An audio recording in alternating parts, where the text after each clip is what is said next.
that's my alarm. That's smooth, though. I got tired of waking up to... Look at that shit. It's shocking, man. Yeah. The problem with the smooth shit, though, I'll be in my dream. Now I'm gonna, like, get a car vibing. Next thing you roller skates. Trying to wake up getting deeper in the dream. I need that aggressive. More DMTs getting released. Right. Now I'm waking up humming this shit. Hour late, though. Niggas not your friends, all them bend over for a chain. You ain't wanna hear the first time, so I had to come back up. Hold up. Niggas really frontin' like they hard, till their Mason elders pull their card. I can see who's neophyte clear, shit ain't gonna change next year. Welcome back, another episode of Socially Unacceptable Podcast. Couldn't think of a better way to start the year, for real. Yeah, man. You can find us on Instagram and Twitter This is the first like a motherfucker. ADopeLilPodcast. Holy If you would like to send us your art or any inquiries, you can email us ADopeLilPodcast@gmail.com. We're check checking them now. emails. Hey, we Check get emails, yes. crazy how much that makes. That's one of my not resolutions, but goals is to We pressing niggas, make sure emails checked. manage the inboxes. 'Cause that's It's just refreshed every day. It is refreshed. Just to be sure. Spam it all, nigga. You'll get a response within 5 to 10 business days. God. Just to say, we'll get to you. But yeah, where you from, fam? Oh, I feel like we skipped a bunch on that intro, right? Am I tripping? Nah. Okay, they call me Barry White, a.k.a. Bernard. Don't call me Barry no more because you're grown now. A.k.a. Resi Miller, a.k.a. Quasi Smodro. My name rings bells, you bastards. A.k.a. I hope my P.O. don't see this dro. I got to call them niggas tomorrow. Oh, God. 10 a.m. on a Sunday. Also automated shit. I'm like, you can't give me a Sunday off? Whatever. A.k.a. Pass the blood up, roll it up by listening to gospel music, pray, and lay your hands on your wife. Yes, Lord. Can I say when 2 or 3 are gathered? So shall he be. Can I get an A-gram? A-gram. A.k.a. 2010 Goo-Wop Belly. Your girl loves to rub it while I say, grr. A.k.a. Double XL Cool J. I'm licking my lips at your bitch. I said I'm licking my lips at your bitch. Under the mask. Yeah, you can't see me. A.k.a. et cetera. Titles. More titles. What they call you where you from, cuz? They call me Will. Hi guys. Damn. Fuck his whole You can't flow. match the energy up. You can't match the energy. What they call you? AKA No More Big Willie. My game is growing free. Call me William. AKA Will Split. AKA Roland A. Switcher. AKA Hookah Doncic. From the hip. I love it. AKA that friend from work. Because work husbands get fucked up lately. Oh, God, beat your ass. My wife like that, nigga. One more big beef and cheddar, nigga. It's me, you, and these hangers. God. AKA Keep buying my wife Nolan, lunch, nigga. You got me AKA fucked up. Titles. Ain't nobody worry about your little wife. Titles. I thought it was Christopher Nolan. Did you say that? Or Yes, I did. Christopher? Oh, okay. I said Bristol. Okay, I just want to make sure. Where you from, fam? What up, though? It's your boy B, a.k.a. the EBT Bandit, a.k.a. Professor Finesser, a.k.a. Grande Agua. Big boys. Big hydration out here. Thick water. Yo. Thick water. Ugh. If I see somebody drinking thick water in front of me, nigga, you gotta leave. You need to leave. Like, Push your T ad-lib. That's the sound they're making. oh, God. It's just a bottle of phlegm. Why would you even make that shit, bro? Like, who's the primary focus for that? I know niggas wanted that regular water, but nah, I got a couple niggas on the side wanted thick. It's not viscous enough.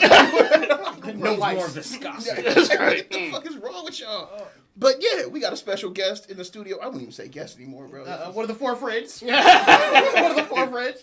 He made the cut. What they call you? Where you from, fam? They call me Malcom Westmoor, a.k.a. Yogi Split, a.k.a. Titles. Hey, and more titles. Yeah. Oh, man. So before we get started, we usually like to start off and, talk about our week. How you guys' week been with the New Year, holidays?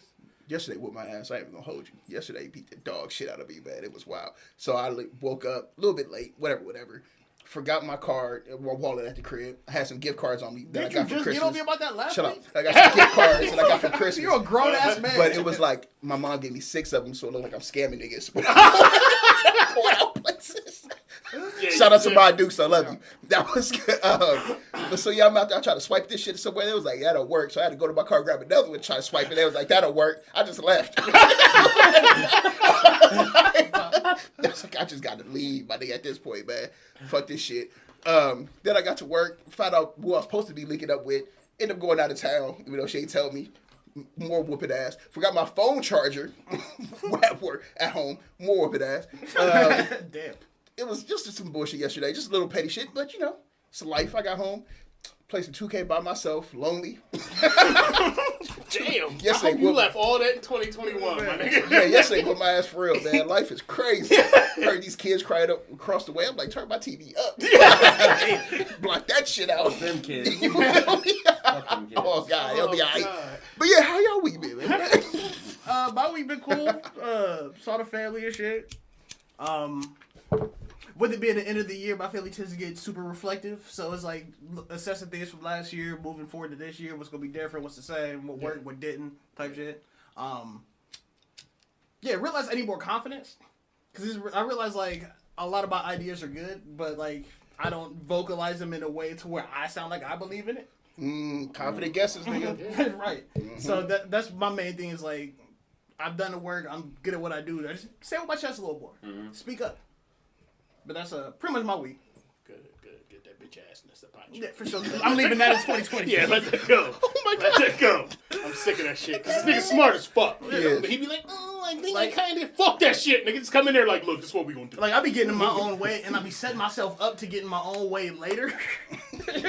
Like I'll be doing something right now that I'm like, I'm gonna pay for this later. But How you said to pick for yourself. Yeah. right, Off the pick and roll. You said that. with 3 seconds left on the shot. So one-on-one. You said the picks. What the fuck are you doing? Raindrops. But yeah, so that's basically how I'm moving this couple of years. Oh shit, that's what's up. Man, my week was cool. Low key sad. Motherfucking John Madden passed away, my nigga. That was a integral part of my childhood, my He nigga. is my introduction to video games. Between video games and Sunday football with the family, him and Pat Summerall narrated the games I used to watch with my grandmother. So I was like, damn, that's John Madden. Then yesterday, Betty White died. I didn't think that was nigga. real at first. She's 99. That happened like every year. It's been happening since she was like 90. Yeah. 40. This one was legit though. Her family came out like, yeah, this was real. And that's why I knew it at pump first, fake. because it This happened shit really all the gone. time. Yeah. Salty because I watched Golden Girls with my great grandmother. So I'm like, you See, I've motherfuckers. never watched Golden Girls. That shit's low key hilarious. I keep Betty hearing that. White is like low-key just hilarious. Yeah, She's my been a nigga. senior citizen my whole life. I remember hearing her Community had me crying. You know need what to I see mean? some of the shit she Stupid, did bro. for like Saturday Night Live. I Some of know. these appearances she got on there. Really? She got a skit on there talking about her muffin and it's big vagina undertones to it. Nigga, that shit is hilarious. They was eating them. And the one girl was like, are there cherries in your muffin? And she goes, oh no, my muffin hasn't had a cherry since 1939. Jesus Christ. Dead. Jesus Christ. Yeah. That is good. Yeah. Yeah, Okay. the foul shit she would say, my nigga, I bet she was like one of the pioneers of that foul shit. With yeah. the saying foul with, shit. with a you feel me? smile on her face. Yeah. Just Like, did you really say that? Because now that shit is boring as hell. You know what I mean? But back then, I bet the pioneer of it, like the first one to do it. Oh, yeah. Because now all women comics do it. Well, I mean, I put them all in the box. Yeah. They be chill on I'd that. say, yeah, you got it. Yeah, stop. Because it's going to sound like I don't like women We comics. not and I bringing love- that energy I into love, 22. I love women comics. It's just, some of them fit in the box, man. It's just annoying. Just like regular comedians, they all fit in the box. Let me get off of that. Let me Let me That's what we said sidestep. about Dave Chappelle. That's about to... Yeah. Sidestep. Yeah, but that was about it. Outside of that, kick back, stayed in the house, man. Kept it real simple. Yeah.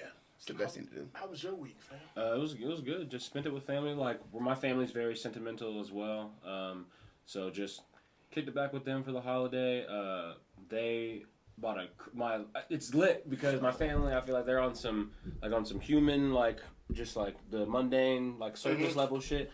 Like, had one of the best years, you know, of our like, I'd say collective family unit. My dad just bought a house, like a nice house, and like everything in my family's going good. My mom just finished college, like she's still trying to be a Thoughts nurse. over 30. Yeah. Yeah. So I was very happy for them. Just excited to see my parents as individuals.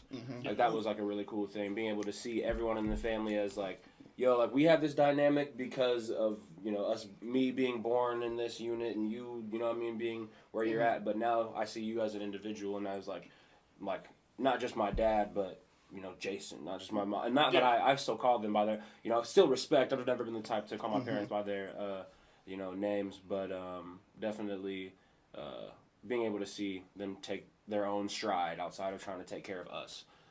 Make sure we're straight. Like now that me and like my siblings are all like on our own journey. Like obviously they want to be supportive, but and they are supportive in every way possible. But they have space. I'd say more so.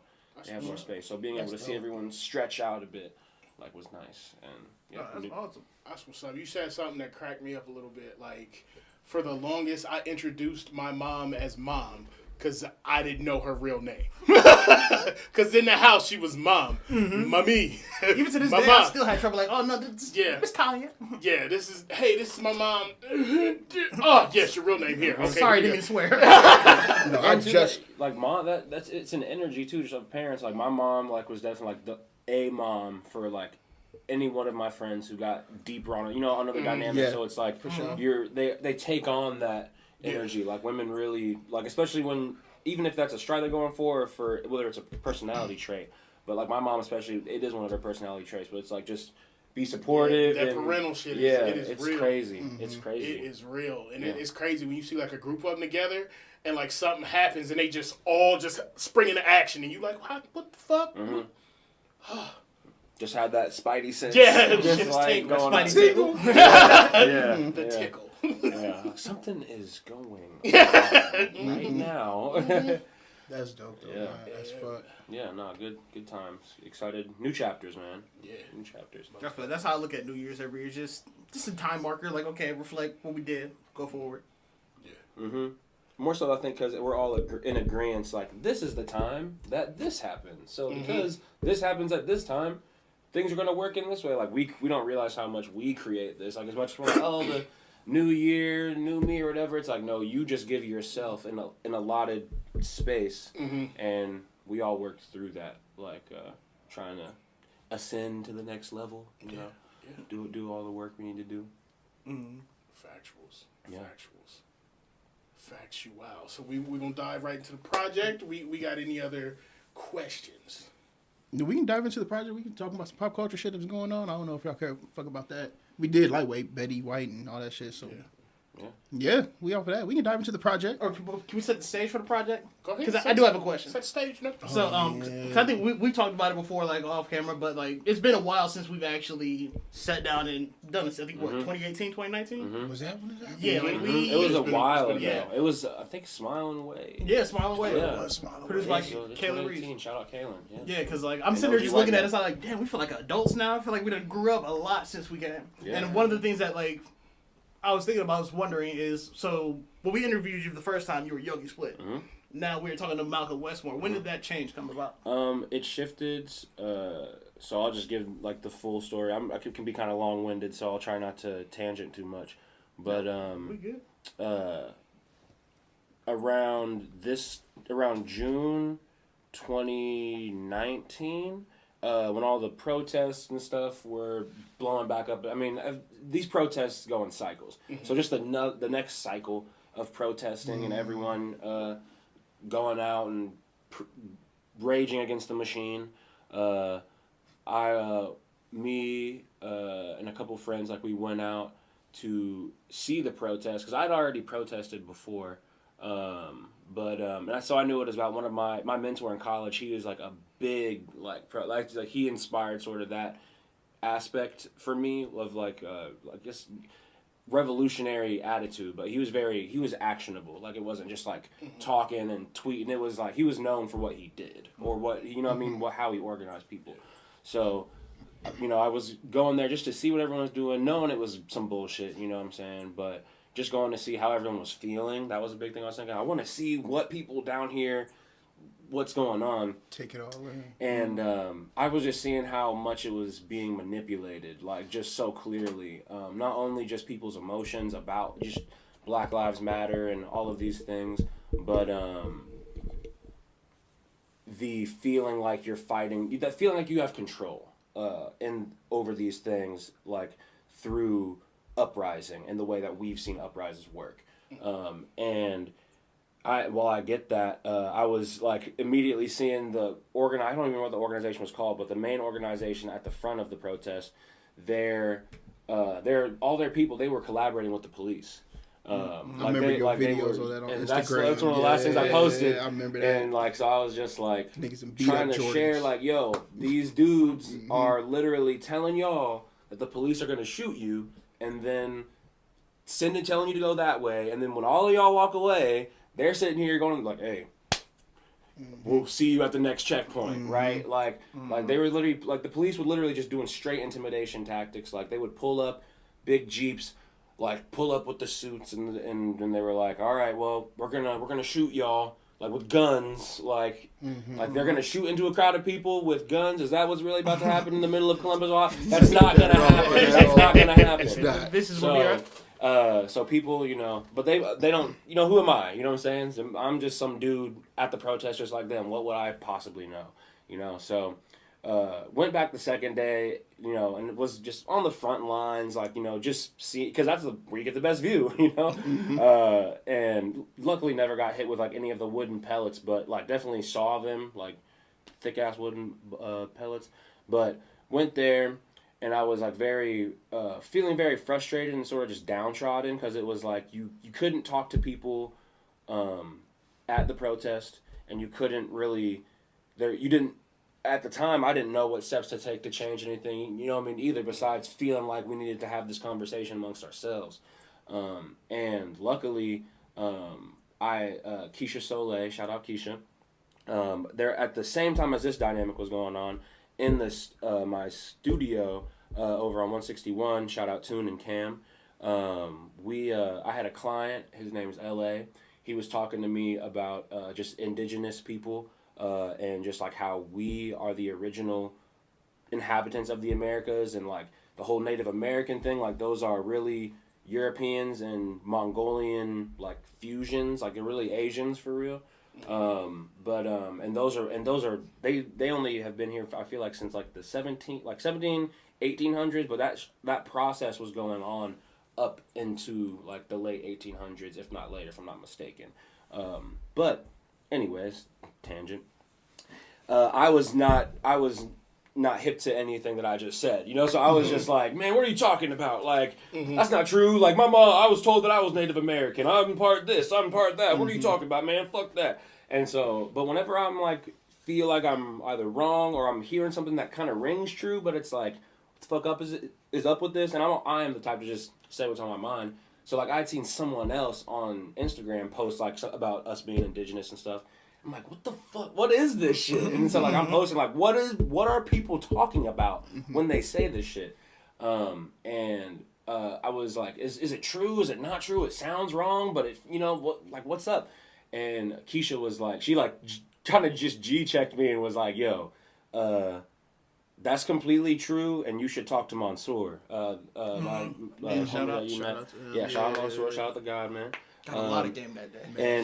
And so I literally hit him up, and because we'd already met each other like through Keisha before years ago, but never linked, and not for any reason, just, you know, you cross paths with people you never, you know what I'm saying, you don't even know. Yep. And so then she was like, hit him up.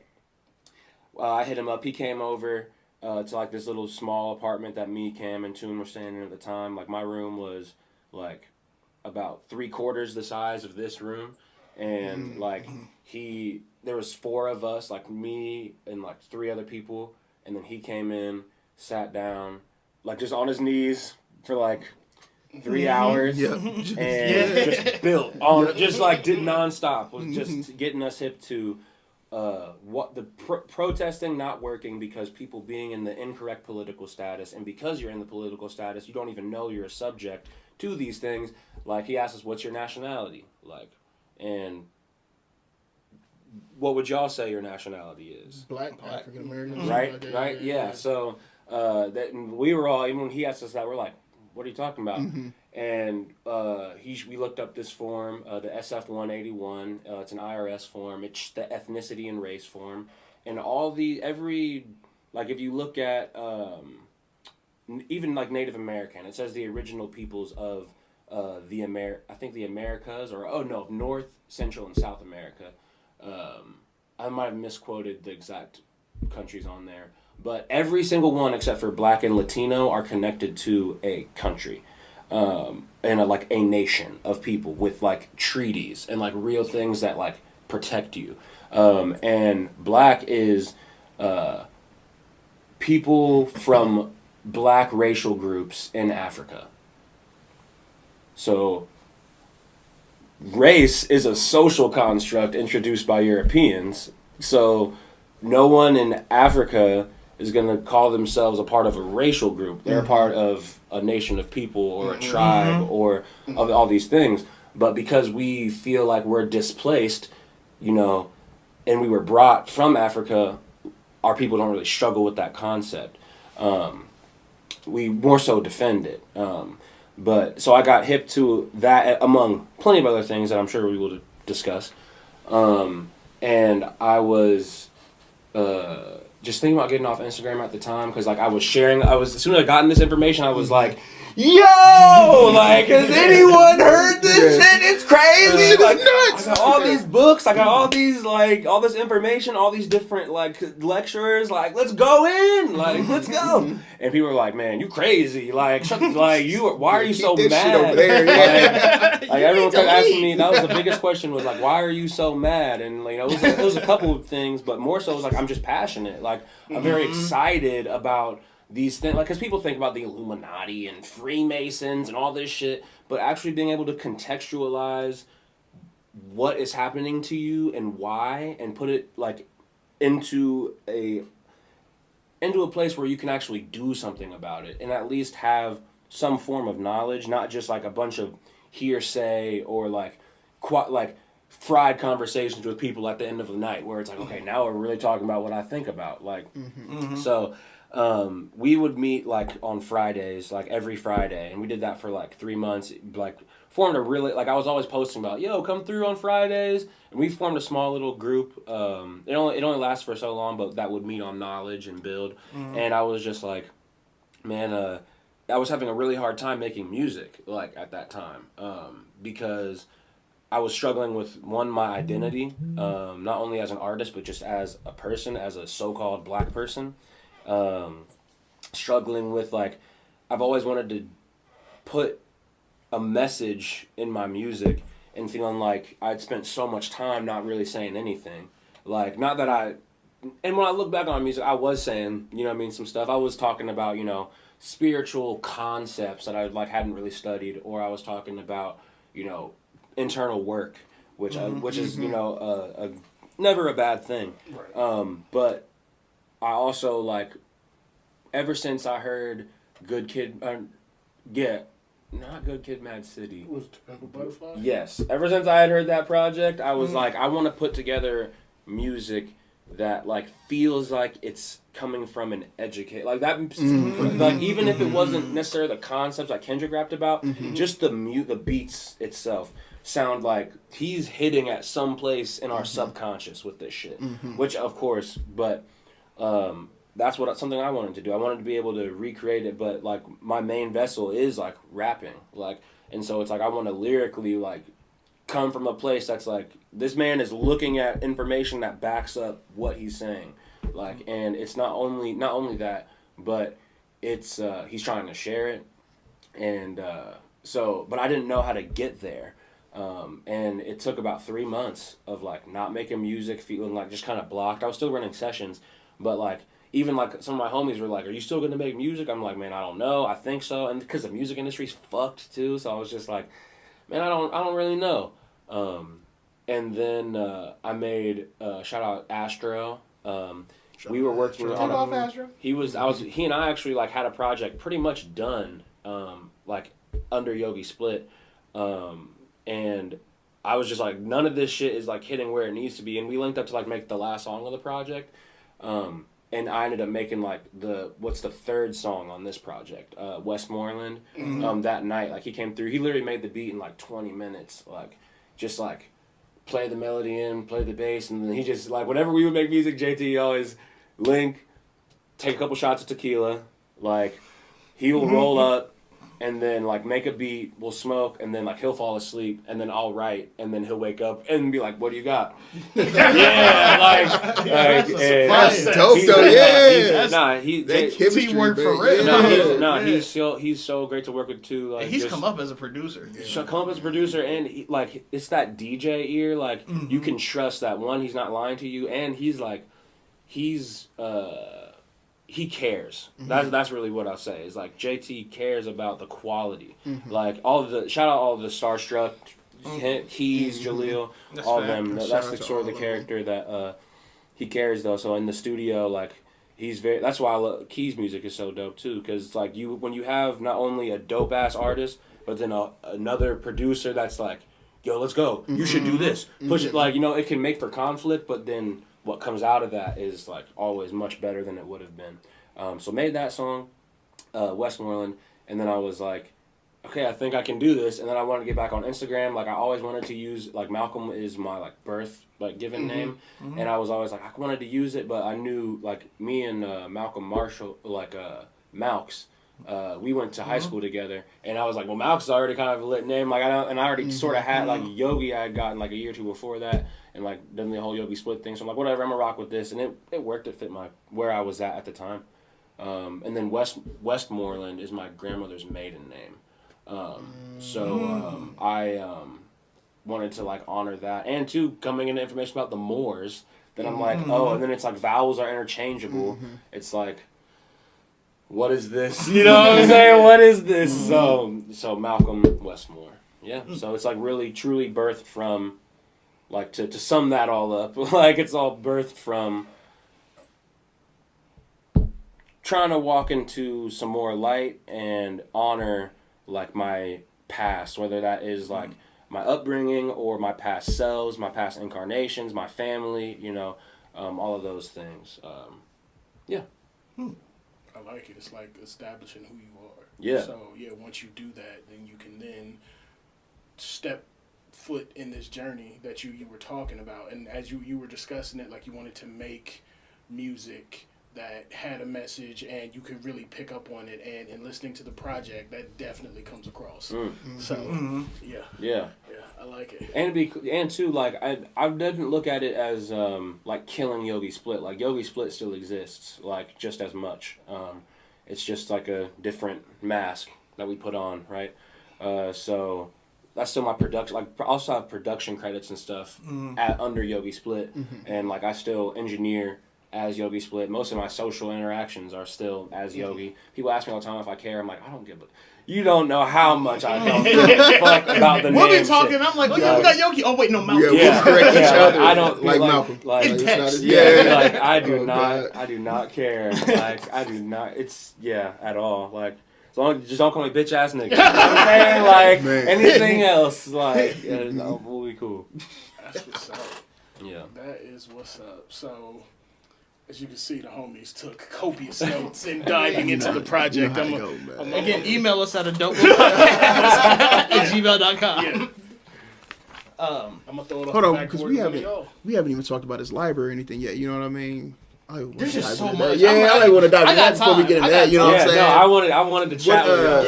Yeah. Because that experience. I'm pretty sure we talked, but the experience at the library was like no other. So I still got my.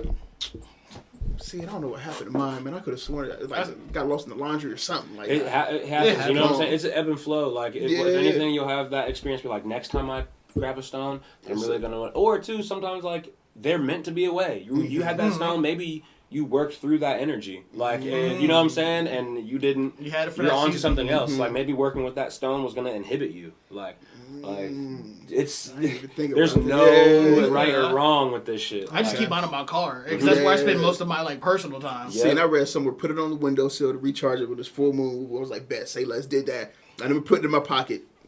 Gone. Like ever since then, I was like, what the fuck just happened to this shit? Yeah. But so what made you actually start wanting to build up your library that you have? You know what I mean? Those are some rare books. Yeah, very rare. And heavy books. Yeah.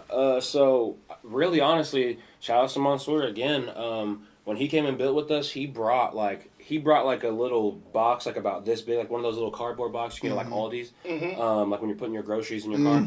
And he had books and he had documents, like his nationality documents. He had like all these other things. And like one of the first books was Unexpected Faces in Ancient America, which is like a $200, $300 book.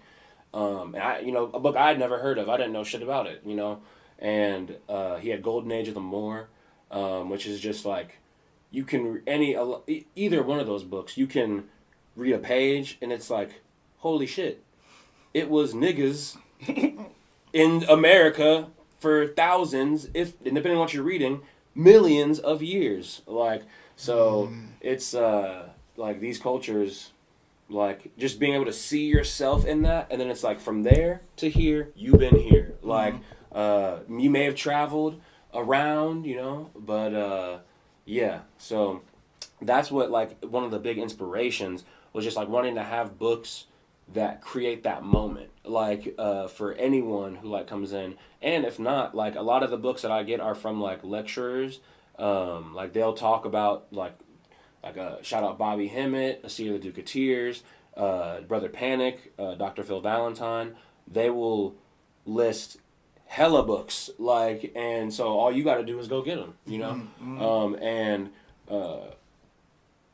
I was just like, well, I'm, I don't have kids, I don't have, there's nothing that I need to do, I guess, besides like go after this shit. And it wasn't even because I've read through a couple of the books, not many, like not even a percentage, but I've opened up most of them, if it was one that I bought, but I wanted to have books that were in that paradigm, so when there were people who were at the same level as me, more advanced, you know what I'm saying, that they could pull from it. Because, like, my roommates, like Mansour and G, like, they've been in this shit for years, like, going on 10 years, if not more, like, and only just seeking knowledge. And so watching them connect dots, and just knowing it's coming from a well-read, well-studied place, not an emotional place. Like, there is emotions attached to some of the study, but, like, it's coming from just connecting more and more dots. So I wanted to have some, and then if it wasn't them, I wanted to have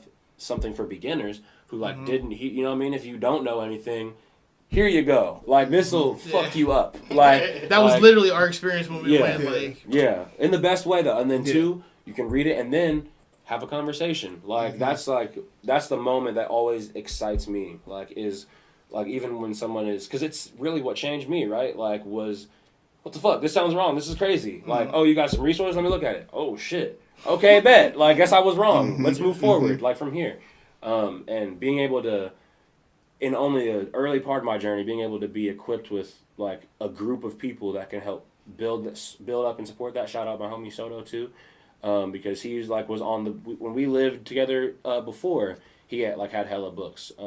But it wasn't, I wasn't on it like that, and so I just started to see the value, and I felt like these are all books that are hidden from us. Like, not only are these books are expensive in America because they don't want the original people reading them. Like, that's just, and that's why there's not hella black-owned bookstores. Honestly, in Columbus, we're lucky. There's still a couple black-owned bookstores, and there's still, and they carry metaphysical books, they carry occult books. Like, there's a book, Phoenix Bookstore.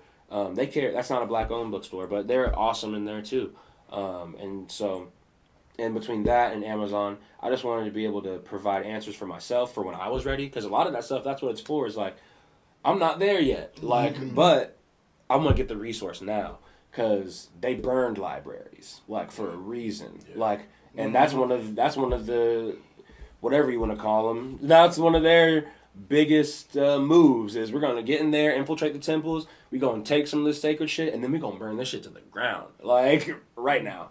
So erase that shit, man. And so that's what we work the energy off of, like, the joke, but that's what one of the homies always says, like, man, someone is gonna try and burn this shit down. Like, you see how much fucking, like, knowledge is in here. You see how much, like, there's no place like this. So I'm just grateful for the opportunity. I feel like from the angle of burning it down, it's like you don't have to burn down libraries anymore. Like people don't even people don't even trust books. You know what I'm saying? People don't even trust themselves enough to formulate an opinion after they read a book. You know what I'm saying? So, like, and they don't have we don't have the culture as a people to know, like, this is our culture.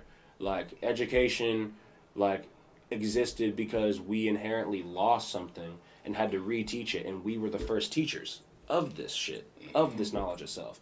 So, like, we're trying to reawaken that, like, not only in myself, but other people. And always, I love those aha moments, like when someone will just think I'm fucking crazy. You know what I'm saying? Think I'm crazy, or I'm a devil worshiper, or whatever the fuck they want to call me, which on one angle, I'll tell people, like, sure, yep, that's what I do. Mm-hmm. Yep, got it. But do you know what Satan means? You know what I'm saying? Do you know what these energies represent? Or are you being manipulated to believe that this is what a ritual is, that this is what Baphomet is, that this is what... Because if you ask me, you get to know me and my homies, we worship this shit. Like, but not in the way that most people think about, not the way people worship God, you know what I'm saying? Or Allah, or any of these things. We recognize the energies for what they are and respect them as such. But yeah, that's what that library is for, is like really, I mean, that's another thing, like Moors, like I always say, like, we're trying to uplift fallen humanity. Like, that's not like a big, I would say more so that as above, so below plays into that, because we're really trying to uplift fallen spirituality, like, inside of ourselves, like, and, like, knowledge of self, like. Because that's one thing, like, especially listening to the project, and that I've heard, like, in shows and things, that I never really knew what that meant, like, knowledge of self. Is that just, like, knowing your history, or? It's, I would say, with everything, like, there's degrees. Like, so, like, knowing yourself could be knowing your organs. Knowing yourself could be knowing your reactions to certain situations, or like the shadows, like, that start to creep up and create these egos. Like, knowing yourself is, and those are the degrees that I'm working on right now. You know what I'm saying? So I'm sure there's other layers, like, to that. So it's just a never-ending journey. Yeah, it's a never-ending journey, because we are ancient, like, beyond belief. Like, we're like and two, like, that's if you just say that we're just human. You know what I'm saying? If you take out the spirit. But the spirit is, like, can't even quantify the time. Like, this is a blip in what we actually are. Like, this isn't even a conceivable moment. Like, it's like, oh, that word. Like, it's like a blink in terms of what we actually are. In terms of, like, we all think we're individuals in this room right now having this conversation on the podcast. A bunch of individual people watching it. But it's like, no, we're all one thing working on this. But on another level, yeah, we are individuals. We all have our own shit, So, yeah. Yeah, knowledge of self is never ending, I feel like. But also for so-called black people, knowledge of self is, what tribe are you connected to? You're from a tribe, niggas. You're from a tribe. Like, and what tribe are you connected to? Where are your roots? Because, and then on that level, knowledge of self, when you talk to some of these people, is know that you have unlimited credit in this place, and know that you have unlimited access to this land. And once you learn that your blood predates this corporation, then go get your land, fool. Like, what is you doing? Like, you don't need 40 acres and a mule. Your great-great-great-great-great-great-grandfather bought 500 acres. Like, in the 1700s, when you thought they were slaves or they were in Africa.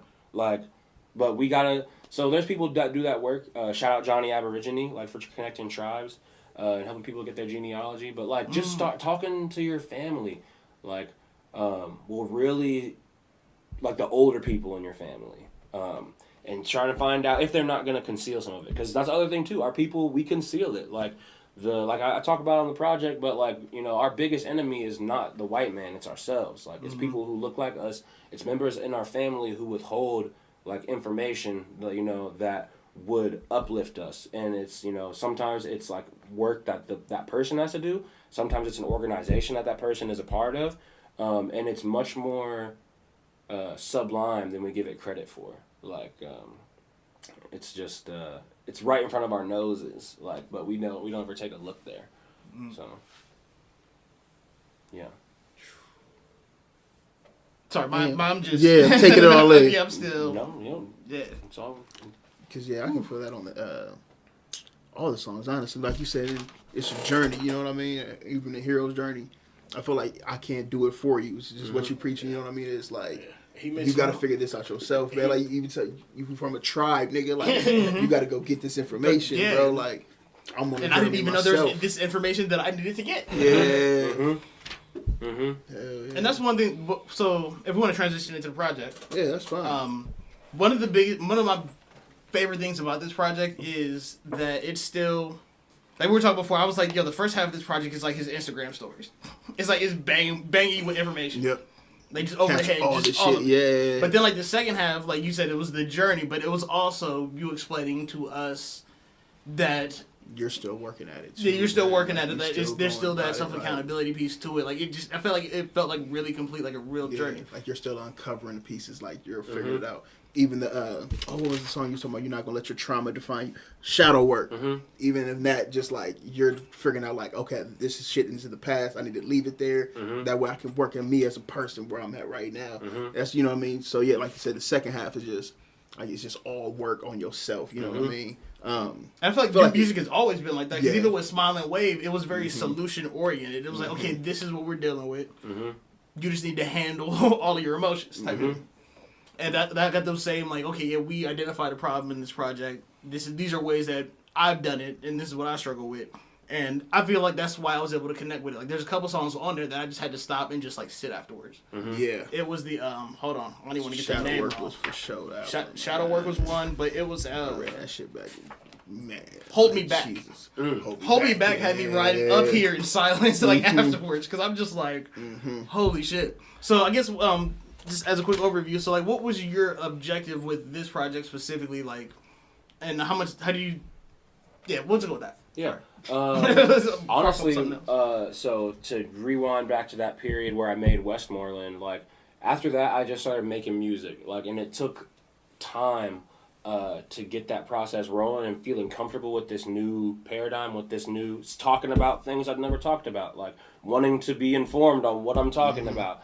And I linked with Brady and 614V. And they shout out to Alex Brady. Yeah, shout out to both of them, man. Like, yeah, they're both killing it, dropping music. So definitely check out their shit. But yeah, we're all homies, and we linked to just cook up, and it was that shit was therapeutic for me, like, because I was able to make music with my homies, and talk about this shit. And it still be a good song. They're not talking about it. They're talking about what they talk about, you know? And it still can exist in the same space. And when I was able to see that, it like just sent me back like to where I had been, like, of just making music. It's like, oh, that's what I'm doing. I'm just making music. I just gotta say how I feel. There we go.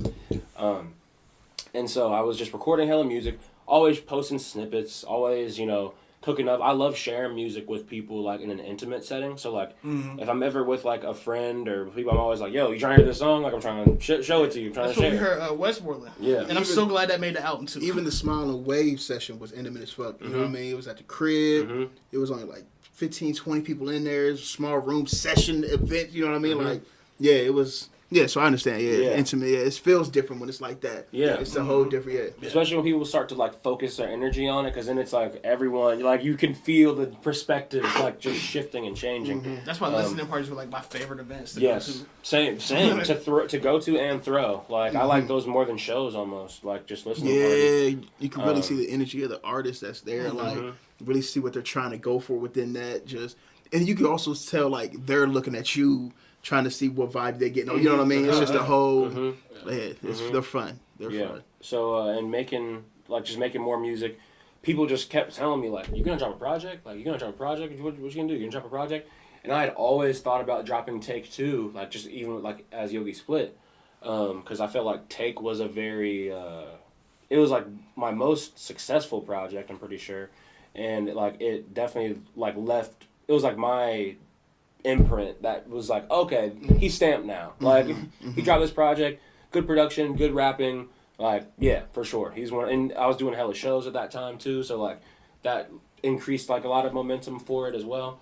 But I felt like the message of even me naming the first one, Take, is my dad had a conversation with me when I was going into my freshman year of college, and he was like, "You're really good at accepting responsibility for your life, but you got to take it. Like, you got to take responsibility for your life." Oh, and so I was like, "Shit." Damn. And so like I made Take, and it wasn't even like I made Take around that concept. That's just what that album represented. Was like, I need to take responsibility for my own artist career, like my own self. And so this time around, it's like I was making these songs. The only songs I made thinking about the album was Lion's Paw, and Shadow Work. Those 2 songs, like I made thinking like, okay, I need this and I need this, and like the beats like came through. You know what I'm saying? Like, shout out Malcom and Miles G for those, like Miles G on Lion's Paw, Malcom on Shadow Work. Real kind of questions about those 2, or Yeah. about the production on the project. most of it. Yeah. Made those songs, and then had a listening party with some friends, and it was dope. Like, I almost got like addicted to sharing the project just because it would lead to conversations. I've got one too. I was about to say, I know I look stupid here on No, camera. because I don't know. I swear this flame was big as a motherfucker before I stepped in this motherfucker. You know what I mean? Oh, shit. Then I flick it 3 times. You know, you flick it 3 times with a big nigga. Chalk it up. It's a wrap, bro. That shit done. I'm gonna go back and watch this. I'm just double. It worked when I did it. You know what I'm saying? No problem. Put the gas roll. Oh, God. I was about to go to my car like, fuck. Feel that motherfucker. But yeah, just was sharing the project and got just lots of good reviews. Every time I shared the project, it led into a conversation like about the concepts and like about how the people's own mind had like changed and shifted. And I was like, okay, like this is like what I'm going for. And I'm glad that people are having that response, because like for me and the homies, like this is what we like to bang to. You know what I'm saying? Because this is our paradigm. It's uplifting music, like, but also like in your face, and it's like really not Oh yeah, because the first taking any prisoners for the real. first half is hella in your face. Strictly, like, Yeah, it's just like rap, like the beats are in your face, like shout out K&B did damn near like the whole. That's first what he half. was saying. KU. Yeah, he did like okay. and his tag isn't even on like all of them, but Because I had questions about all the productions, because a lot of the beats were so different. who did Cali Dance? Is that how you say it? Cali Dance. Kali, yep, Kali, okay. Malks, Really? yes. That's He's fire. so diverse. That bitch is. He's so diverse. That's like yeah. my favorite song of that, bro. And I remember you played it for us when we was at your crib before. Yeah. And just the like that. Yeah. All that. I'm just like, oh my god. It just feel like I'm surrounded. You know what I mean by the lyrics, the feeling. I think my favorite song off the project was 1492. I produced that. 1492 Yeah. What does that mean? What is 1492? Like, what is that? I'm really just 1492 is when Granada fell, and that was like the last like empire ruled by Moors, but it's also when Columbus but he didn't. 1492. This is what he sold the He ocean did not blue. cross into the Americas. You know what I'm saying? That nigga got sent straight south. And all, you know what I'm saying? That it's amongst scholars. There's a discussion of if he ever even got off the boat. You know what I'm saying? So. I heard he fucked a fucking manatee or something. That's a whole different conversation. That man. Is that, you know what I mean? I've heard so many. Have you not heard that shit? Nah. Because he came back and described mermaids, but then he came. People looked it up and shit. It's like, my nigga, you talk about the manatees? And then another play on mermaids is Moorish maid, like a MR maid, like a woman. Oh, you saw some of those Moorish maids, did you? Oh, okay. Yeah, and you went crazy, I bet. Yeah. I was stupid knowing that nigga bad. Oh yeah, well, yeah. Brought two of them, like apparently brought bullshit. two people back, you know, and that's like really what got crusades of people like coming over, like of them sending ships. Like once he brought two people back, because they're like, what the. But don't bring these people back though. Like we on the way. Yeah. But Christopher Columbus. But so 1492 was like that, and then like.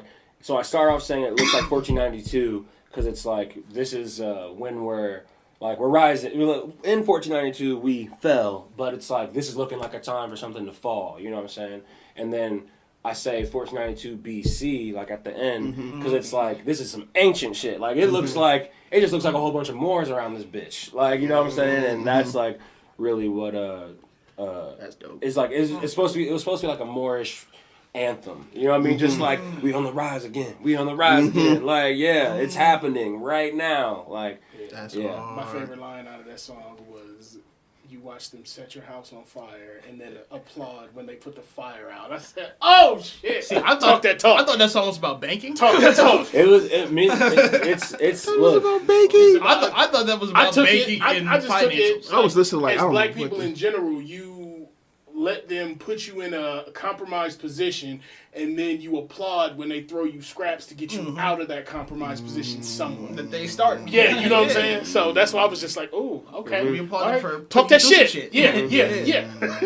Yeah, no, that's really where I was trying to hit at with that one. It was like, you are your biggest problem. Like, you don't who do you think taught these people how to fuck you over?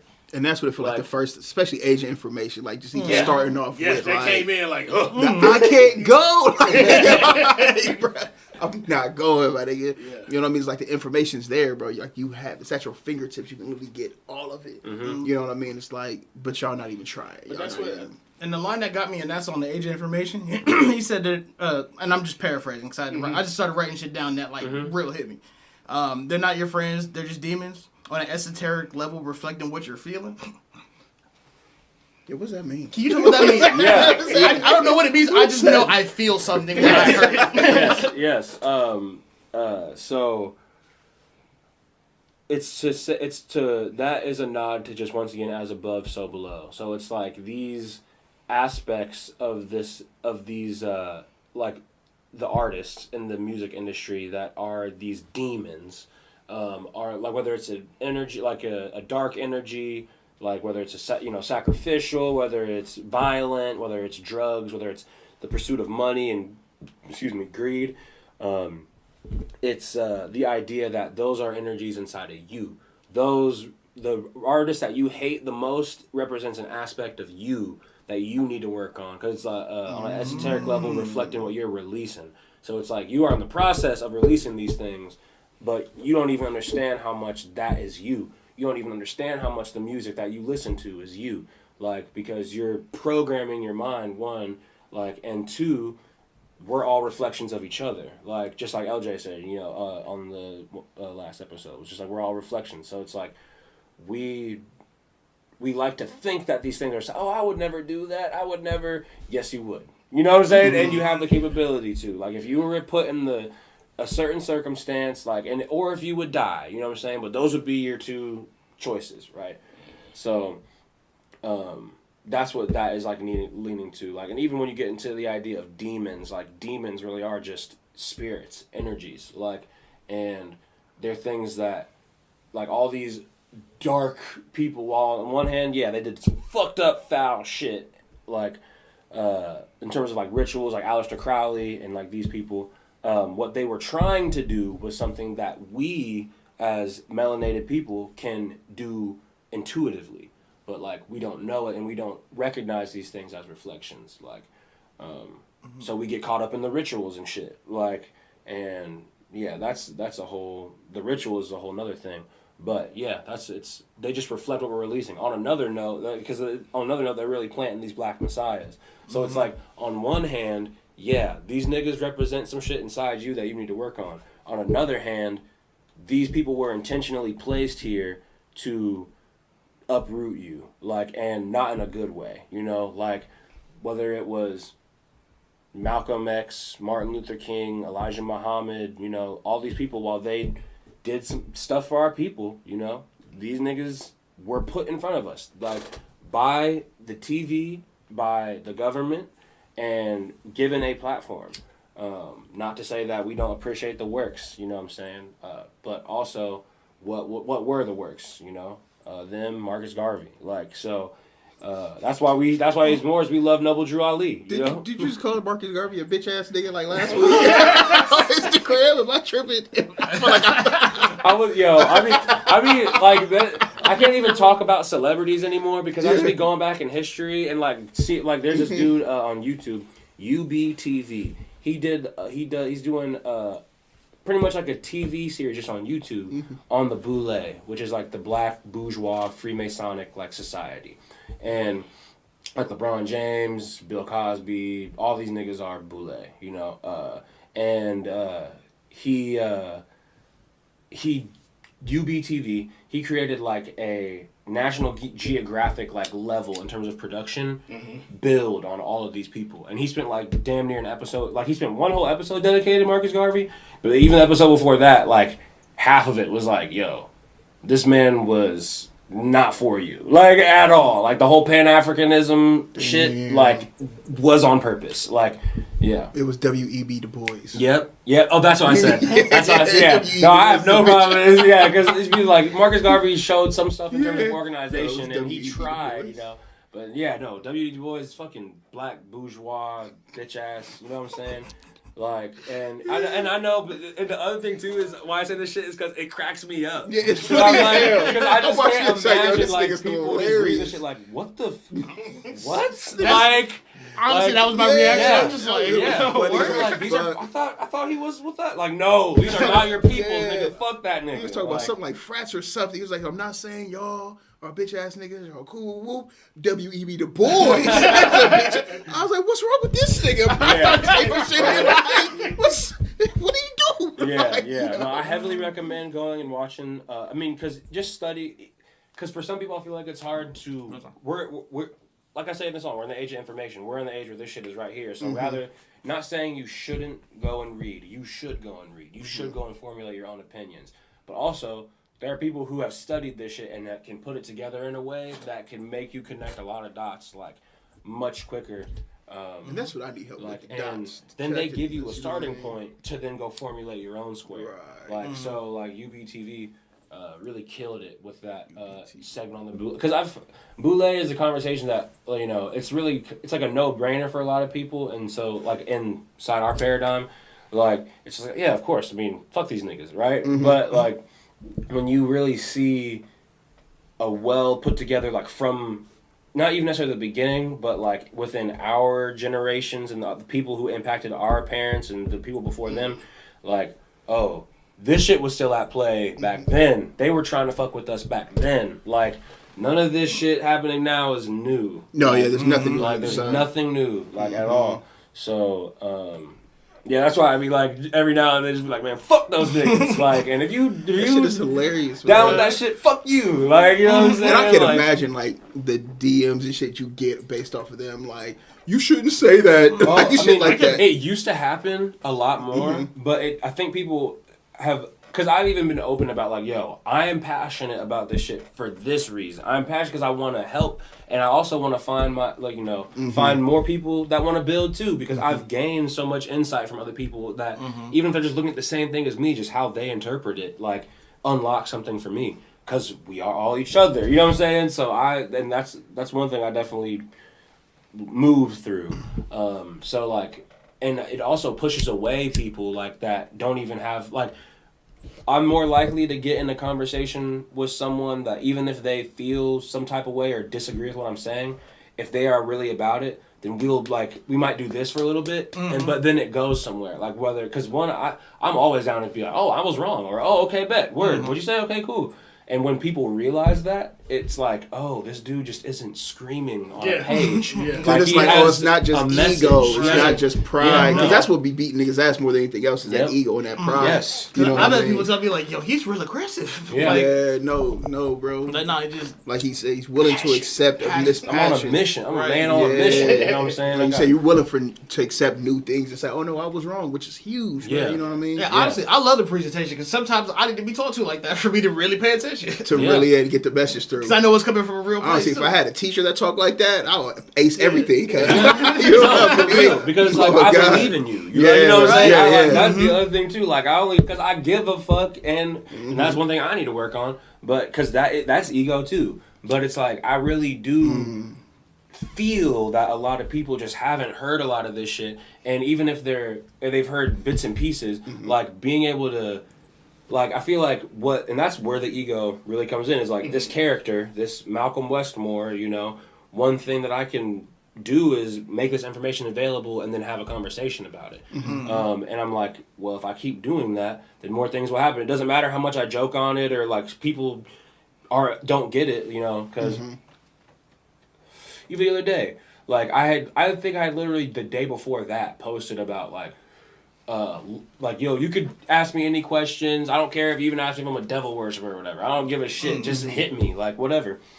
And someone literally asked me the next day after like I had posted like the Moroccan flag, and then I posted the Baphomet, which is also a 5-pointed star, and then pointed to Noble Drew Ali, Playboy Cardi or something. Yeah, and then put Playboy Cardi after. Like, yo, this is the same science. Like, I'm not saying what each thing is doing. I'm just saying there is another layer to this thing besides devil worship. Because the 5-pointed star is way more ancient than the concept of the devil. Like, so... That's just the shit they took and flipped on their own. Yeah, they just flip... Everything that there's happening to us is just a flip of our own shit on our head. Like, they're just talking shit. They're just flipping it right on us. They literally flipped the star. Yeah. So, but then doing that, though, they're erasing exactly the original. You know what I mean? Well, absolutely, because history's written. Damn, it's fucking TikTok. Life is fucking TikTok, dog. Yeah, no, for real. Just recreate it, sell it. That's real. They lose their Wanted original. to wash away what was there originally. That's fucking crazy. Burn it down. You know what I'm saying? And then we applaud. We applaud after That's what's happening here. Put it out. We're recreations of ourselves, like coming back and doing this shit again and trying either the new thing, the same thing, a new way, or trying, or we're just stubborn like that. So we die, come back, and try to do this shit the same way. Like, we gotta learn like what we're really here to do. Like, and that aspect of humanity is something that's like ingrained in us. Like, and we don't give it enough credit. Cause yeah, we're just here to fucking.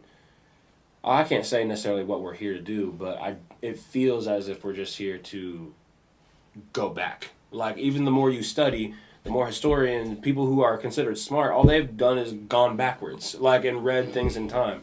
Like, so it has to be the same on a spiritual level, like, or similar, at least. Like, we have to go back, like, to knowing who we are and knowing what I am, what I even means. Like, does it mean this body? Does it mean the consciousness around it? Does it mean the thing connected to the, you know what I mean? What is this that we're actually doing here? And someone hit me and was like, yo, are you worship Satan? Like, you know what I mean? Because of that. And I was like, at first I was like, did you even, look at my story? And they were like, yeah, I didn't see anything. I'm like, word. Well, I mean, I guess you could say I am. Like, you know what I'm saying? I guess you could say. They hit me the next day and was like, yo, I just watched Brother Panic for 8 hours yesterday, and I just have some questions. I'm like, this is what it's about. You know what I'm saying? Jesus. Like, this is what it's about. Like, letting people find their own way to it, but then also being able to, like, answer questions and then you know what I mean? That's how I always lead. Like, it's like, okay, well, word.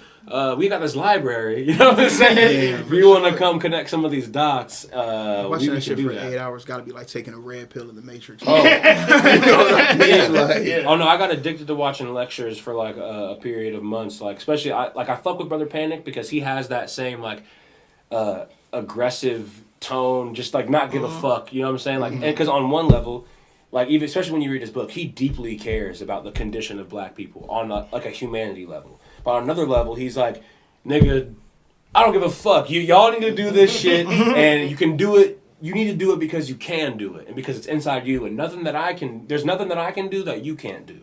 But also, here's a master breakdown on all these concepts. Like, he was like in the music industry heavily, like early in New York in the 70s. So like he's able to really like niggas kind of just respect that just like OG sort of vibe, and he just be busting it down and talking shit. So some niggas get caught up in the laughs and the comedy of it, but like he gives you hella books and honestly a lot of tactics, like just whether there's meditations, whether it's just looking at things a certain way, whether it's like developing mantras, like, and how to do these things, creating your own altar, and like all this stuff. So it's cool when people like go from like thinking I'm crazy, you know, or not necessarily I'm crazy or anything, but just like, what are you talking about? To, I finally took a look at that shit that you were telling me to look at, and it's kind of checking out. I just don't really know what I'm looking at. Like, so can you help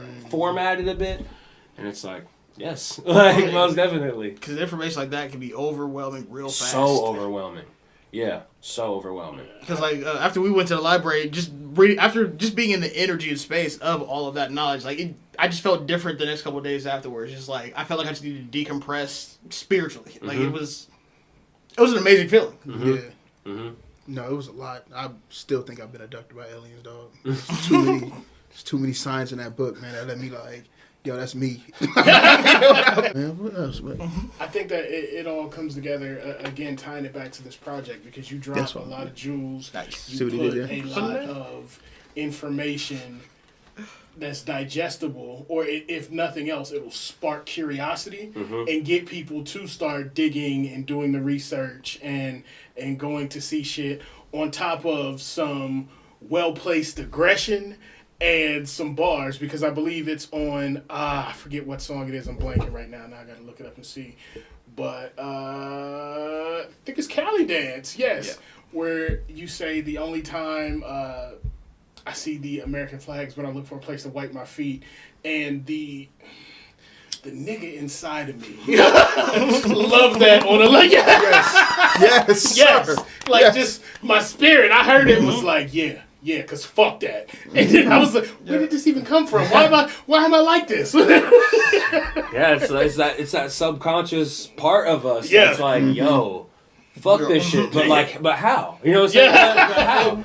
Like, so yeah, no, and people, they like that, you know, warrior, just, but it's like, I'm not talking shit about niggas. I'm talking shit, well, I am, but like, not how we mainly do that. I'm like, yo, this is like what is going wrong for us, like, and we need to address this shit and call it out for what it is, so we can get on at least not one accord, a similar accord, and move forward. Absolutely. Like, if you want, if you say that's what you want, like, you know what I'm saying, if you don't say that you want to uplift and help people, and you don't want to help black people, that you care about people, cool, you know what I'm saying, then I have no judgment either. There's no right or wrong to me. But at least we know then at that point. But if you are saying that you want to help black people, and you don't want to deal with some of this information, or you went to college and you know some of this information, maybe you're initiated like into to certain degrees of masonry, like, now you really can't say certain things, so it's like,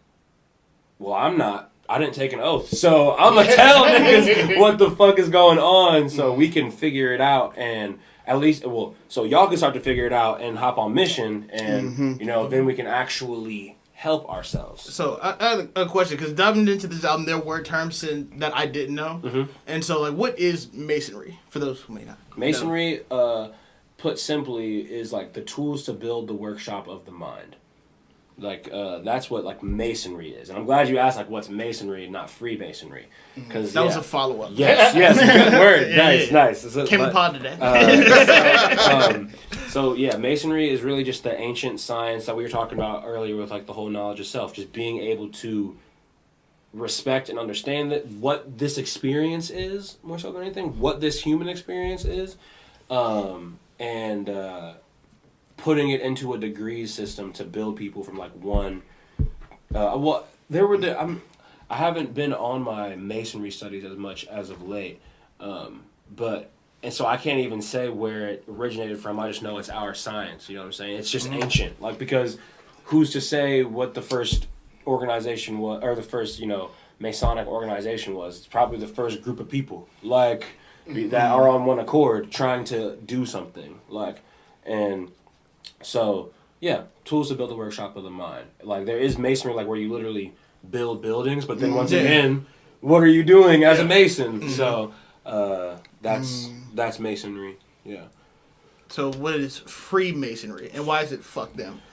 Freemasonry is really just think fraternities, like college frats, think social clubs, and it's just organized around some of these topics, and certain different lodges have different focuses. I feel like, because I haven't been initiated, I can't say what is at the top or what isn't. One of the biggest, what I do know is when you're about to get initiated into like your Shriner degree, your 33rd degree, where you get one of these, you get a fez with words on it, and you can only wear it once a year. But you have to become vegetarian.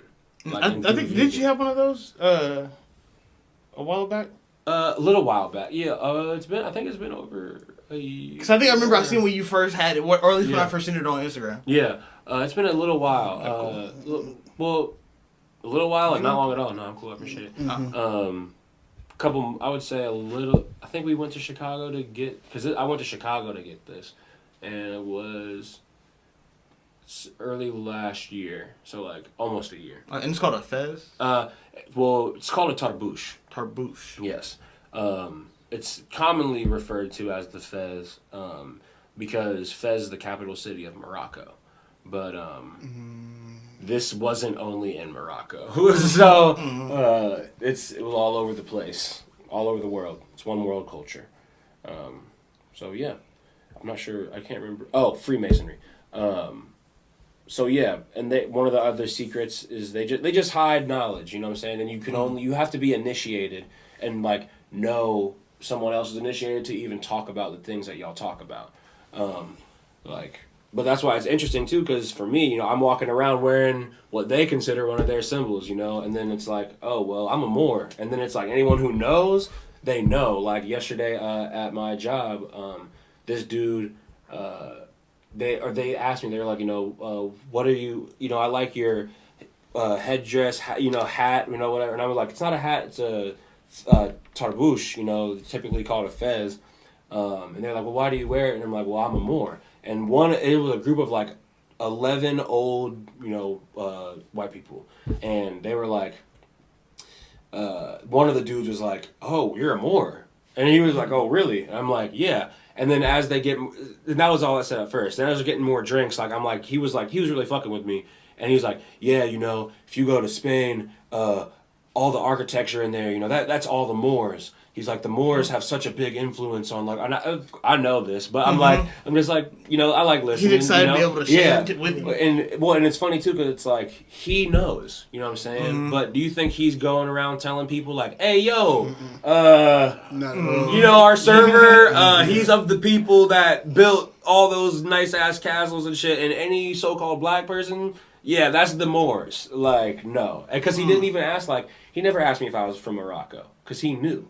You know what I'm saying? He knew as soon as I said, like, I'm a Moor, what was going on. Like, and he's like, oh, okay. Like, I got this. Like, even I wouldn't always at work wear my tarbouche, but I would, like, wrap my hair in, like, the pyramid, like, style. And people would always ask me if I'm, like, Sikh, and I was like, well, I appreciate what they study, we deal with, like, I more so identify as a Muslim, if anything, because I appreciate all the religions and all the sciences for whatever they are. Like, I don't have one that I go to.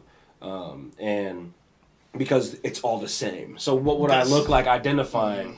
Like, well, and if it's not the same, it's politically, like, it was created for a political reason, which most of the religions were, like, religions. Whether you're talking about a mystery system, like, because that's a lot of these religions just get created from secrets from mystery systems. So yeah, Freemasonry, just they conceal that shit, but it's on it sounds like it's very far away, like when when that's the diatribe on it, but it's like, nah, it really is like niggas went to college and they wanted to be an alpha and they became an alpha, and then they read some books that the other niggas on campus did not read. You know what I'm saying? They know about some shit the other niggas on campus do not know about, and that's not just alphas. That's the other people too, and that's the amongst the women, amongst the Eastern Stars. You know what I'm saying? So it's like they all have knowledge that they know, and you can see people shooting their signs. That's like I talk about that a little bit on the project too, but it's like you see people shooting their 7, left over right, shooting their left over right pyramid, like in every picture. Which there's some things, people do just naturally. That's not to say if you do this every time that you're like, you know, but when you pay attention and you see how people, whenever, you know, they're never standing on their square, you know what I'm saying, ever. A lot of people, they'll stand on their why, you know. So when you see that shit, it's like, oh, okay, so you know some shit. You know kind of what's up. But these be niggas that be doing shit for black people. You know what I'm saying? So it's like, you know about the Moors, you know about Noble Drew Ali, but you only talk about W.E.B. Du Bois. Like, you only talk about fucking Malcolm X, Martin Luther King, like Marcus, if you even, because most people don't even get to Marcus Garvey. You know what I'm saying? Like, but, and because like, while he did have some, like, a better paradigm, not a better paradigm, but a more actionable paradigm than some of the stuff that we've seen in modern times, or more modern times, but yeah, I forgot, we're talking about Freemasonry. I was trying to remember how I got there, but oh yeah, clubs. Like, so I'm gonna be all over the place, but that's why I love podcasts.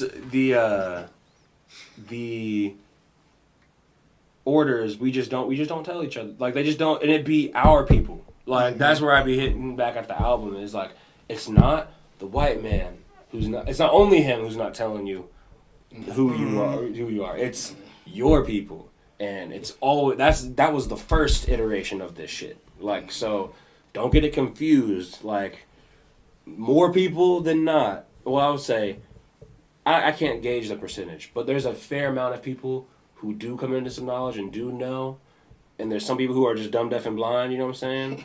And that portion has been getting manipulated by this portion for a long time. Like, for a very long time. Yeah.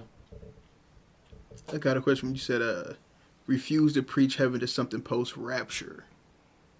What does that mean? Like, is it, like you said, is this post-rapture? Because I felt like I read that on, was it Rastafarianism or something? The rapture already happened? Yeah, where they like, this is just... Who was the... Oh, yeah. So so like, really, like, just addressing the idea of like, I refuse to tell someone that, like, after they die, all they need to do is like do some shit, and then they die, and it's all cool. You know what I'm saying? Like, you're gonna go to heaven, and because heaven is in the mind. You know what I'm saying? So I refuse to preach that heaven is something after some, you know, cataclysm or something. That heaven is anything outside of something that you create. Like, I refuse to, you know, so that's like, because the mind after that is first person I would lock up is the pastors, you know, false prophet in place to cause havoc, you know, internally. And it's like, yeah, like, those would be the first people I would lock up, because they're separating you from yourself, like, right then and there. Shit. It just hit you? Yeah, because I wrote that down to ask. It's about the line you just recited. And yeah, it's But it makes sense though, pastors. I feel like that's a line in a lot of forever, or a rhetoric, I should say, in a lot of music, as far as the more harm than good that official church system does in the black community.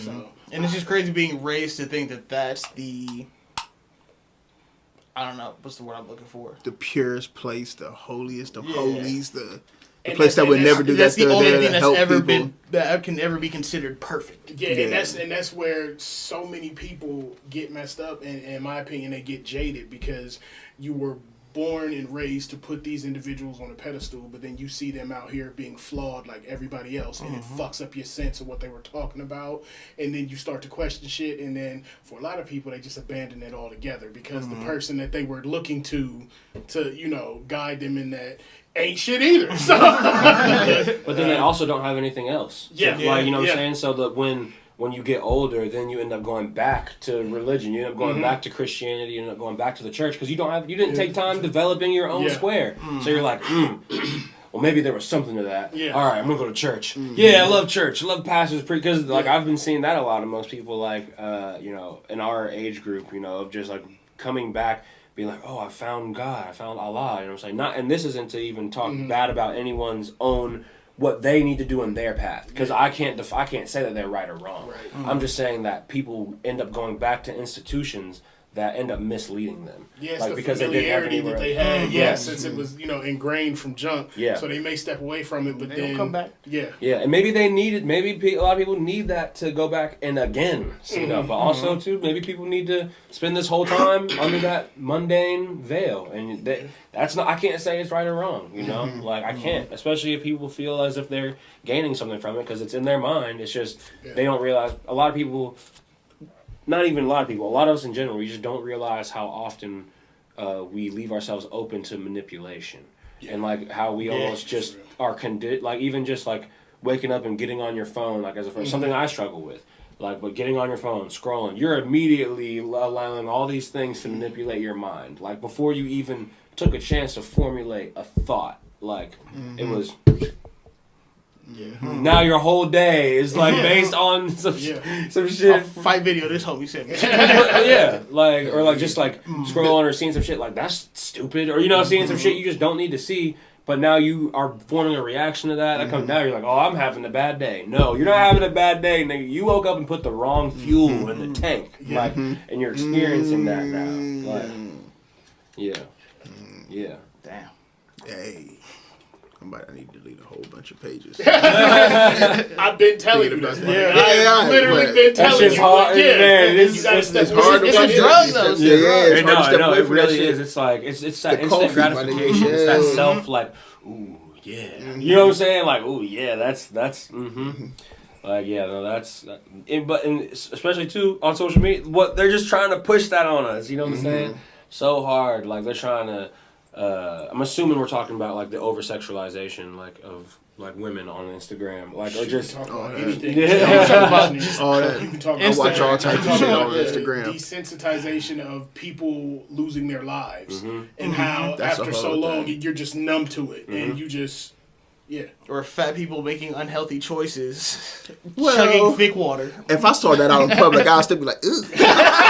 I would never be desensitized to that. But would you come back later to watch it again if it was No, not in public. Not in public. Even too though, like even something like that. More so, what's another play on that you can even consume this shit. If he can drink that much, then if he can drink that much Mountain Dew and come make a new video, then I can drink Mountain Dew and I'll be fine. You know what I'm saying? And come make a new video is crazy. Like that's the realest. I mean, he came back and did it again with salsa and baked beans. My nigga still it came back leveling up. So like you see him doing it and you're like, oh well, I got that. I can I really can't be that bad. Yeah. He made it to ESPN. Yeah, he did. He hit the heights, man. Yo, he won a lemonade drinking competition. You know how they had the hot dog eating competition? They had a lemonade drinking competition. Literally a pitcher of lemonade. That nigga down that shit in like 20 seconds, bro. The next nigga 20 was just looking at that. I'm like, sorry I didn't know about this. I'm What the fuck I'm supposed to do now, nigga? But yeah, the hot dog eating competitions are disgusting, man. They dip it in the water. Yo, and they do it separate. Like they mash it up and mush it up. They dip that shit in the water. That sickens me. Oh my god. And they just shove it down their gut. That shit is disgusting. It's nasty. And niggas like a 5-time champ on there. He's been doing it for years. Yeah, because nobody bought a house off. Literally. Like, looks like a normal guy. Like looks like he's not super like because I forget what that dude's name was, but like he won like 5 years in a row. Like it was just like there was this one Asian dude who was cleaning up too. Kobayashi. Yeah, household name. Of eating hot dogs. Niggas was going stupid. He ate like 71 year. Yeah, nasty motherfucker. Man. That's crazy. I can't imagine what your stomach look like. And how do you train? He like was you good though, and this is out because I saw a documentary on him on ESPN. He was good. He would work out like a professional athlete to where his body began to burn calories at such a higher rate. He had to consume food like that. So there was or it may have been MTV. He goes to a restaurant, right? He sits down and he orders like 6 entrees. And the chef comes out like, oh, we got Kobayashi in this bitch. Say less, I got you. And just kept sending food. And this motherfucker just kept eating it. Wow. Next day, he gets up and is like 2-a-day football workout on steroids. Just burning calories, burning through everything he ate. Damn. I was like, oh. My God. I was a kid at the time, so I'm watching this shit. I put my Doritos down. I was like, I don't want to watch any more of it. I don't want anything to eat. I'm pretty sure they didn't even think that nigga was about to compete when they thought about that competition. Like, they was probably gonna think like uncles and fat moms or whatever show up. It's a community event. You feel me? You got this nigga who trained like a football player. Show up to your cookout. with that headband on. Tight. Repping the set. With an arm sleeve. You like, what are you doing here? Got finger sleeves and forks. What's this nigga doing here? Special forks, and this is like, all right. Man, I'll be hot. He probably ate all hot dogs the first year, dog. Like, yo, he can't come back. Like you gotta put down or something. Yeah, like what are you doing, man? Whoever's second place, just like. Oh, I know they sick. That's funny as fuck, though. Yeah. Oh my God.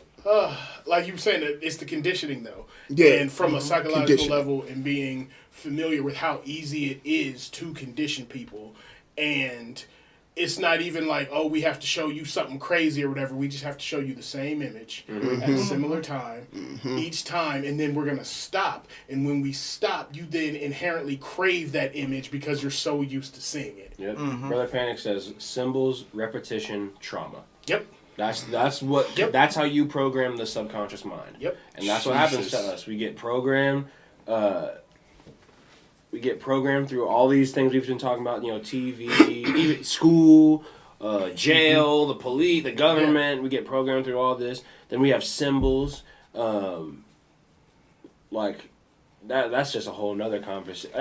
Everything can be looked at as a fucking symbol for real. But even not just that. The symbols like the 5-pointed star, they're used against us in ways that we don't even know and understand. All these gods and all this shit, that's an energy and a symbol, Jesus symbol that's used against you, like, because you don't know what it is and you don't form a relationship with this. And then repetition, just over and over again. And then you get traumatized, connected to that. Oh, now you want to get these niggas connected to fucking Black Power? All right, let's fucking kill some of them and then let them protest and shit. Let these niggas walk, let these niggas get involved in the society that's whooping their ass. You know what I'm saying? Like, why would don't just go create your own. No, don't do that. Do that. Come fuck with us. But first, we got to make you want it. Like, and so prove yourself in this system. Okay, here's a spot for you in this system. Whole time, nigga, fuck your original identity.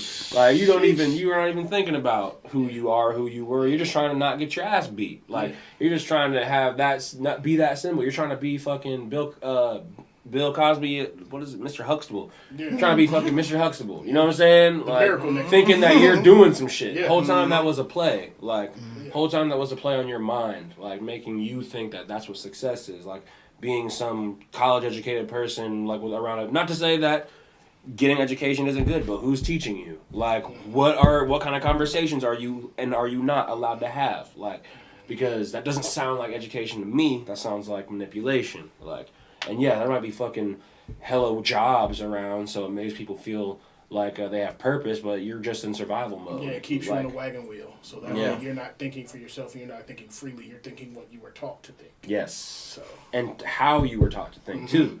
Like just stay in this pattern. With that 5-point star, like, you see that shit, and because you're conditioned to think that, okay, I wear this cross, so God is with me, but he wears that star, so we are at odds, and clearly you are not good, and I am good, and And then two, and I was thinking the same thing. Because and one, Jesus didn't die on a cross; he was hung on a tree, and two, like this is a metaphysical symbol. Like this episode about to get us. I'll just say, YouTube. Wait, hold on. Let me do. He was hung from a tree. Hold on, let me do a quick cut, real quick. No. Like, I'm not gonna fuck it up. I'm just gonna. He was hung from a tree, dog. I gotta do some research, man. I gotta know. So just look up the verses. I don't have the verse on top of my head, but yes, my man is that man. But why does that surprise you though? Because when you think about how they describe Jesus, he doesn't look like the Hell's Angel that they try to push on people. Yeah. Just think about it though. Think about it though, because he's like a sense of anarchy. Skin of bronze, feet of clay, hair of lamb's wool, sheep's wool, something like that. But then you got motherfucking Brad Pitt, Matthew McConaughey. yeah, you know what I'm saying? Yeah.